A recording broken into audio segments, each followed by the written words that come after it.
அனைவருக்கும் வணக்கம். இந்த பதிவில் பார்க்க போகிறதே மலையாளம் பிக் பாஸ் சீசன் 7 குறித்து தான். பிக் பாஸ் ரியாலிட்டி ஷோ எல்லா மாநிலத்திலையுமே ஃபேமஸ் தான். Number 1 show.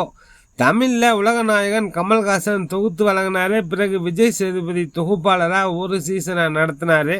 அது கமல்ஹாசன் அளவுக்கு இல்லை அப்படின்னு பல விமர்சனங்கள் இருக்கு. அதையும் மீறி பிக் பாஸ்க்கு ரசிகர்கள் ஏராளம். தெலுங்கில் நாகார்ஜுன், ஹிந்தியில் சல்மான் கான்னு, தமிழில் உலகநாயகன் கமல்ஹாசன், மலையாளத்தில் மோகன்லால். இவங்கெல்லாம் ஏதாவது செய்து எப்படியாவது ஷோவை டாப்பில் தூக்கி நிறுத்திடுவாங்க. சல்மான் கான் ஷோவை நடத்துறதே வித்தியாசமாக இருக்கும். அவர் அடிக்க போயிடுவார், மரியாதையாக இருந்துக்கன்னு மிரட்டுவார், அப்புறம் அன்பாக பேசி சமாளிப்பார். நாகார்ஜுனு அதிகப்படியாக கோவப்படுவார், தொலைச்சிடுவோம் பார்த்துக்கன்னு மிரட்டுவார். அடுத்த வாரம் அந்த போட்டியாளரை பாராட்டி பேசி ராசி ஆகிடுவார். மோகன்லாலும் கமல்ஹாசனும் அந்த மாதிரியெல்லாம் பண்ண மாட்டாங்க, யாரையும் மிரட்டலாம் மாட்டாங்க, பேசியே காலி பண்ணிவிடுவாங்க.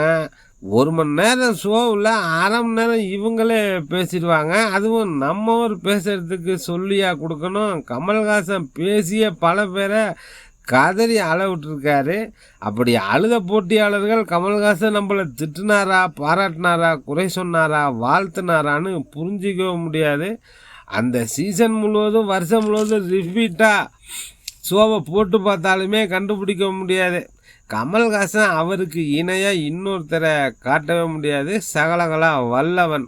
இப்போ கூட நெட்டிசன்கள் எவ்வளவு சம்பளம் கேட்டாலும் கொடுத்து கமல்ஹாசனை அழைச்சிட்டு வாங்க பிக் பாஸ்னு ரசிகர்கள் கோரிக்கை வைக்கிறாங்க நெட்டிசன்கள். அதே மாதிரி மோகன்லால் இந்த சீசன் 7 தெரிக்க விட்டுருக்காரு. சவுத் இந்தியாவே திரும்பி பார்க்குது. மலையாள பிக் பாஸ் அப்படி என்ன பண்ணியிருக்காரு மோகன்லால்னா, இந்த சீசன் ஒவ்வொரு எபிசோடுமே ஒரு ஆக்ஷன் மூவி பார்க்குற மாதிரி இருக்குது.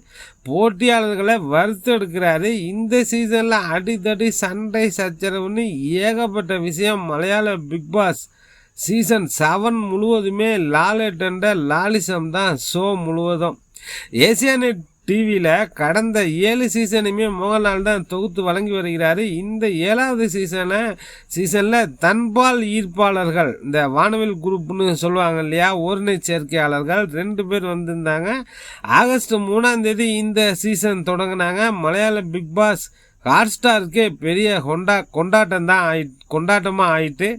தன்பால் ஈர்ப்பாளர்கள் 2 பெண்கள், ஆதிலா, நூறானு 2 பேர் இருக்காங்க. ஆரம்பத்துலேருந்து விளையாடிட்டு இருக்காங்க. பிரபலமான விப்ரோ கம்பெனியில் ஒர்க் பண்ணுறாங்க. வைல்டு கார்டு என்ட்ரியாக உள்ள 2 பேர் வராங்க. லட்சுமி, மஸ்தானின்னு 2 பேர். இவங்களுக்கு அந்த தன்பால் ஈர்ப்பாளர் ஆதிரா நூறாவுக்கும் ஏகப்பட்ட சண்டை. இந்த லட்சுமி வந்ததுலேருந்து அந்த தன்பால் ஈர்ப்பாளர்கள் ஆதிரா நூறா அவங்கள குறை சொல்லிக்கிட்டே இருக்காங்க. இந்த லட்சுமியும் மஸ்தானியும் 2 பேரும் அவங்கள கரிச்சு கொட்டுறதே, ரொம்ப கேவலமாக புரணி பேசுறதுன்னு இவங்க சமுதாயத்துக்கே கேடு. இதெல்லாம் ஒரு வாழ்க்கையா, ஏன் இப்படி இருக்கான்னு விமர்சனம் செய்ய மற்றவங்களுக்கு முகசுளிப்பாகுது. இந்த 2 பேரையும் மற்றவங்க வெறுக்க ஆரம்பிக்கிறாங்க. மஸ்தானியை விட லட்சுமியை அதிகமாக பேசுகிறாங்க. இதையெல்லாம் மோகன்லால் கவனிச்சிட்டு இருக்காரு. சமூக வலைதளங்களில் லட்சுமிக்கு எதிராக பல கண்டன குரல்கள் வருது. இதை ஏன்ப்பா இன்னும் பிக் பாஸ் வீட்டுக்குள்ளே விட்டீங்க, ஒரு நச்சு பாம்பு அந்த லட்சுமி, அதை முதல்ல அடித்து விரட்டுங்கன்னு லட்சுமிக்கு எதிர்ப்பு அதிகமாகிட்டே போகுது.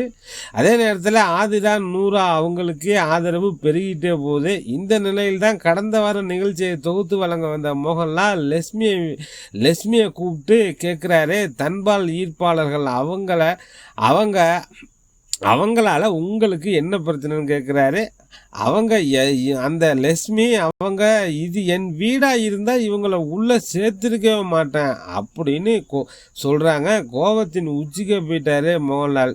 இது எங்கள் வீடு, யார் போட்டியாளராக வரணும்னு நாங்கள் முடிவு பண்ணது, நீங்கள் வைல்டு கார்டாக வந்தீங்க, அவங்க 2 பேரும் உள்ளே இருக்காங்கன்னு முன்கூட்டியே தெரியும்ல, அவங்க இருக்கிறது உங்களுக்கு விருப்பம் இல்லைன்னா இந்த போட்டிக்குள்ளே நீங்கள் வந்திருக்கக்கூடாது, அவங்க இருக்கிறது உங்களுக்கு பிடிக்கலன்னா நீங்கள் கிளம்புங்க இப்போவே, நீதிமன்றம் அவங்களுக்கு சேர்ந்து வாழ உரிமை இருக்குன்னு சொன்ன பிறகு நீங்கள் யார் அவங்களோட உரிமையில் தலையிட, அவங்கள விமர்சனம் பண்ண, அப்படின்னு, என் வீட்டுக்கு அவங்கள கூப்பிடுவேன், உங்களுக்கு என்ன கஷ்டம் அப்படின்னு அந்த தன்பால் ஈர்ப்பாளர்களுக்கு ஆதரவாக பேசி கைத்தட்டலை அள்ளிட்டாரு.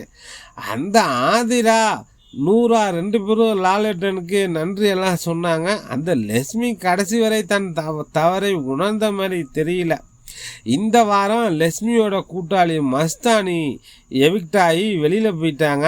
இது மாதிரி ஏகப்பட்ட பஞ்சாயத்து இந்த சீசனில். அனுமோல்னு ஒருத்தவங்க நான் கண்டுன்னு சொல்லிட்டு இருந்தாங்க. அது என்னன்னா 2 பேர் ஒரு ஆணும் பெண்ணும் ஃபேஸ் டு ஃபேஸ் வச்சு முத்தம் கொடுத்தாங்க அப்படின்னு. அனுமோல் உடனே மோகன்லால் அந்த அனுமோலை வறுத்து எடுத்துட்டாரு.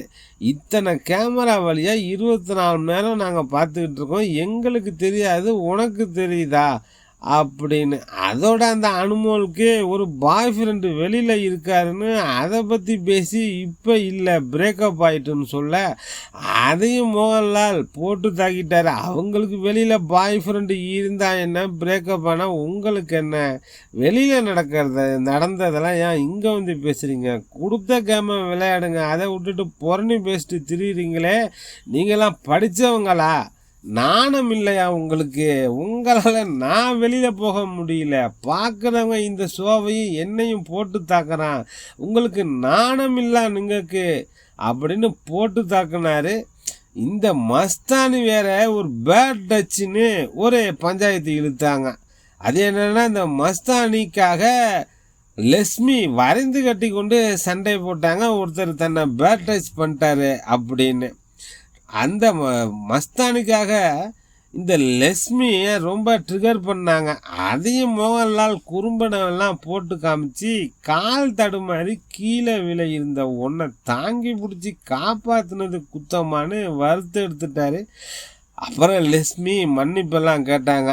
கேர்ள்ஸ் இப்படின்னா பாய்ஸ் ஒரு பக்கம் அடித்தடின்னு அதகலம் பண்ண அவங்களையும் மோகன்லால் போட்டு தாக்குனாரு. எவ்வளோ கோவப்படணுமோ படு, உங்களை எப்படி டீல் பண்ணுறதுன்னு எங்களுக்கு தெரியும்னு சொன்னதும் பாய்ஸ் எல்லாம் அடங்கி போனாங்க. தன்பால் ஈர்ப்பாளர்கள் உங்களுக்கு எதிராக என்ன பண்ணாங்க சொல்லுங்கன்னு அந்த லட்சுமியை கேட்டார். அந்த லட்சுமியால் எந்த பாயிண்ட்டையும் சொல்ல முடியலை. இந்த அந்த எபிசோட்லேருந்து பிக் பாஸ் சூடு பிடிச்சது. ஒட்டுமொத்த கேரளா மட்டுமில்லை, இந்தியாவே இந்த பிக் பாஸ் ரசிகர்கள் மலையாள பிக் பாஸை பார்க்க ஆரம்பித்தாங்க. அப்போ தான் தெரியுது இந்த தன்பால் ஈர்ப்பாளர்கள் பஞ்சாயத்து மட்டும் இல்லை, பல பஞ்சாயத்து நடந்திருக்கு. ஒவ்வொரு எபிசோடுமே ஒரு ஆக்ஷன் மூவி பார்க்குற மாதிரி இருக்குது. மலையாளம் தெரிஞ்சவங்க மிஸ் பண்ணுறாதுங்க, இந்த மலையாள சீசன் 7 பிக் பாஸை பாருங்கள். ஓகே ஃப்ரெண்ட்ஸ், டெல்டா 7 நண்பர்களுக்கு நன்றிகள் பல.